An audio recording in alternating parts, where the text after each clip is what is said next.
안녕하세요. 이혼하거나 고쳐 살거나 주쌤입니다. 오늘은 대한민국에서 가장 더럽다는 불륜의 성지 탑 3를 털어보겠습니다. 어디서들 그렇게 만나서 불륜질을 해대는지, 정말 만나는 경로도 너무너무 다양하고요. 깊어지는 과정도 집집마다 다 다릅니다. 그리고 또 웃긴 게, 제가 이 바닥에 오래 있다 보니까 불륜에도 유행이 있고 흐름이 있어요. 특히나 그 최근에 코로나 전과 후로 나눠지더라고요. 코로나 전에는 사내 불륜이나 동창, 운동 모임과 같은 오프라인 불륜이 대다수였어요. 뭐 만나다 보니까 정들거나 아예 남자 여자 만나려고 모임에 가입해서 활동하는 그런 사람들이 많았습니다. 그때도 간혹 채팅이나 어플로 만나서 불륜으로 발전하는 사람들이 있기는 했지만, 당시에는 이제 그런 어플에서 만나는 여자들은 일반인이라기보다는 성매매 목적으로 앱에서 활동하는 그런 사람들이었어요. 이른바 조건 만남이죠. 마치 노래방 도우미가 낮에는 다른 일 하다가 저녁에는 도우미 뛰듯이 조건 만남하는 여자들도 뭐 낮에는 뭐 대학생이다, 뭐 사무직이다, 저녁에 조건 만남으로 돈 벌고 이런 사람들이 많았습니다. 남자들 입장에서는 그렇게 앱에서 만나서 조건 만남하는 거는 일반인이랑 데이트하는 느낌으로 하는 거기 때문에 그런 거를 또 좋아하는 남자들은 그런 것만 해요. 코로나 이후부터는 약간 이 흐름이 바뀌었습니다. 지금도 물론 오프라인 불륜이 존재하긴 하지만, 코로나 때 우리 한창 심할 때 집합 금지, 영업 제한 뭐 이런 거 있었잖아요. 그래서 오프라인에서 사람들이 모일 기회가 많지 않았어요. 끼가 있는 사람들은 또 그 몇 달을 못 견뎌가지고 또 바람의 루트를 뚫습니다. 그래서 온라인 불륜이 되게 활발해졌어요. 그 이후로는. 특히나 제가 요즘에 눈여겨보는 거는 여자들도 이렇게 성적인 만남, 또 불륜 이런 거를 하려는 아예 목적을 가지고 어플에 가입하거나 오픈 채팅을 하거나 밴드에 가입하는 그런 사람들이 많아졌습니다.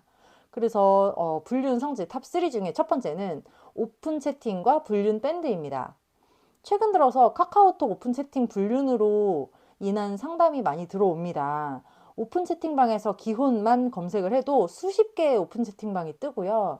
뭐 전국은 물론 지역별 채팅방까지 다 있고, 뭐 여성 환영 또는 남성 마감 이렇게 남녀의 수를 맞춰가지고 프로페셔널하게 운영하는 그런 불륜 채팅방이 되게 많습니다.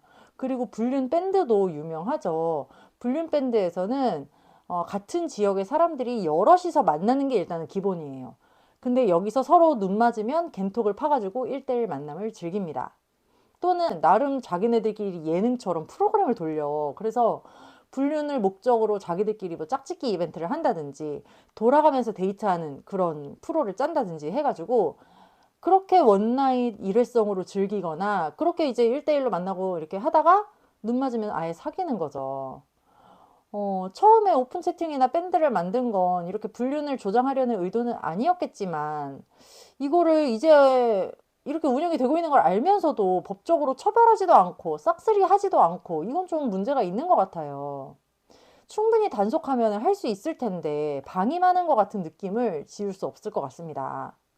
하여튼 배우자가 이렇게 오픈 채팅방이나 밴드에서 채팅만 한다고 해서는 유책 사유가 되지 않죠. 그래서 이제 보통 그래요. 남자들한테 이거 뭐야? 왜 이런 거 가입했어? 앙톡, 줄톡? 이거 뭐야? 왜 이런 걸 깔았어? 이러면 남자들이 아, 심심해서 한번 해봤어. 아, 그냥 구경만 했어. 뭐 대화만 했어. 막 이래요. 그러니까 걸린 만큼만 원래 인정을 하잖아요. 근데 이제 이거를 더 파고들면서 증거를 찾으셔야 되는 거죠. 특히 다른 특정 이성이랑 개인톡을 터가지고 뭐 애정 어린 연애 감정을 느끼면서 잘 잤냐, 뭐 좋았다, 언제 만날래, 막 이런 사귀는 것 같은 달달한 멘트를 주고받는다거나 실제로 만나서 데이트를 즐긴다면은 이거는 명백한 불륜으로서 이혼 사유가 됩니다. 그리고 상간자를 특정할 수 있으면, 그리고 상간자가 우리 배우자가 유부남, 유부녀인 것을 알고 있었다면 상간자 소송도 할 수가 있습니다. 근데 이제 문제는 상간녀가 우리 남편이 유부남인 것도 알아야 되고 상간녀 신상도 알아야 되는데, 오픈 채팅방은 실명이랑 개인적인 연락처를 숨기기 때문에 사실 그렇잖아요. 오픈 채팅방 같은 데 들어가면은 그냥 사진이랑 닉네임만 나와 있지. 거기서 진짜 실명을 쓰고 실제 번호를 까고 이러진 않는단 말이죠. 그래서 그 당사자들도 상간자들의 신상을 모르는 경우가 되게 많습니다. 카톡 아이디만 알고 있었는데 카톡을 탈퇴해버린다든지 뭐 그러는 경우가 많아요. 그러니까 그들도 걸릴까봐, 얼마나 프로들이에요. 걸릴까봐 자신들의 안전을 도모하면서 불륜을 한다는 겁니다. 그래서 제가 본 경우 중에 진짜 안타까운 경우는 증거는 되게 많아. 어떤 여자랑 뭐 이름은 이제 닉네임을 연예인을 써요. 무슨 모모 막 이런 닉네임을 써가지고 모모 83이랑 증거가 막 엄청 많은 거야. 뭐 모텔 간 거, 뭐 채팅으로 막 사랑해 자기야 다 있어. 근데 모모83의 전화번호도 모르고 모모83의 이름도 모르고 집 주소도 모르고, 그러니까 증거가 차고 넘쳐도 상간녀 소송을 못하는 경우가 있더라는 거죠. 너무 안타깝죠. 그리고 이제 탑3 중에 두 번째는 운동 모임입니다. 남녀가 공통의 관심사를 가지고 즐거운 활동을 하면서 함께 시간을 보내니까 성분이 날 확률도 당연히 높죠. 테니스는 되게 고전적인 바람 장소예요. 테니스, 탁구 이런 거. 게임 뛰고 테니스장에 딸린 작은 공간에서 삼겹살을 구우면서 소주 한잔하고 그러다가 이제 눈이 맞는 거죠. 그리고 여자 테니스 복장 아시죠? 샤라포바 그 치마 길이 생각해 봐봐요. 야하단 말이야. 그리고 이제 운동하는 사람들은 자체가 그 에너지가 넘치잖아요. 그러니까 아무래도 이제 에너지가 넘치는 사람들이 바람이 나기도 쉽죠. 그리고 운동 모임의 특징상 테니스 같은 것도 우리는, 나 같은 사람들은 정말 몰라요. 뭐 저게 뭐 라켓이 얼마짜린지 알 수가 없지만 그 운동 모임 사이에서는 사실 그런 걸로 또 급이 결정이 되잖아요. 잘하는 사람, 뭐 비싼 용품 다 구비한 사람 막 이러면서 그들 사이에서 또 이제 셀럽이 생기는 거지. 그러니까 선망의 대상이 되는 사람이 생기는 거예요.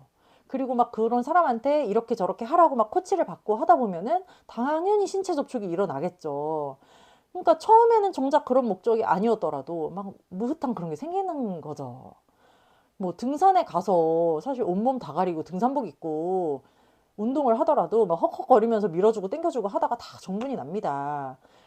이런 얘기 있잖아요. 내가 운동을 해서 심장이 빨리 뛰는 거고 호흡이 막 가빠졌어. 산에 올라가느라고. 근데 뇌는 착각을 하는 거죠. 아, 내가 이 사람이랑 좀 성적으로 흥분이 되는 것 같은데? 나 이 사람 좋아하나? 이 사람한테 끌리는데? 이렇게 착각을 하게 되는 겁니다. 그래서 이제 산에서 내려와서 닭도리탕에다가 막걸리 한잔 하면서 괜히 등산로 근처에 모텔이 많은 게 아닌 거죠. 또 간혹 아내분들 중에 진짜 순진한 아내분들은 이 등산 모임에서 이것들이 불륜이 났다. 이거를 이 등산 모임에 있는 사람들한테 싹 다 알려가지고 개망신을 주고 다시는 그 연놈들을 그 모임에 발을 못 붙이게 하겠다. 이렇게 벼르는 분들이 계신데요. 아이고, 이미 그들도 다 알고 있습니다. 제가 아나바다라고 하는데요. 지들끼리 멤버끼리 아껴 먹고 나눠 먹고 바꿔 먹고 돌려 먹고 다시 먹고 막 이렇게 하는 거예요. 알려봤자 시시하고 남을나라 하니까 다른 사람한테 기대하면 안 되고요. 내가 알아서 다 처단을 해야 됩니다. 그리고 세 번째는 골프. 요즘 코로나 이후에 이 골프 불륜이 정말 난리예요.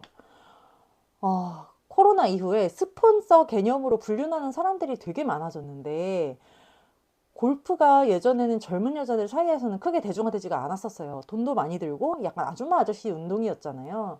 근데 코로나 때 이 골프로 업소녀들도 많이 유입이 되고 뭐 인스타그램에 있는 그런 얼짱들, 그런 사람들도 이제 죄다 골프복 입고 필드 나갔어요 어째요 하면서 사진 찍어 올리는 거를 볼 수가 있었어요.